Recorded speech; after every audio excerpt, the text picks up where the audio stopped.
Onorevole Girotto, Movimento 5 Stelle, anche lei è oggi qui con i carrozzieri di Confartigianato su una tematica di grande importanza per tutto il settore.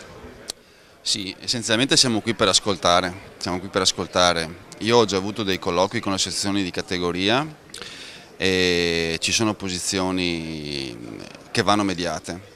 Adesso oggi ascolterò quello che diranno i carrozzieri e la Camera dei Deputati si è già espressa in un senso, adesso la cosa arriverà da noi in Senato, quindi continueremo a parlare con le parti in causa. La cosa importante è che non ci devono essere rendite di posizioni. Le assicurazioni sono uno dei grandi poteri che ci sono in Italia, finanziari. Ricordo a tutti che le assicurazioni, caso unico in Europa se non nel mondo, le assicurazioni italiane girano una quantità di denaro che è superiore, molto superiore a quella delle banche, quindi hanno una posizione di forza estremamente elevata.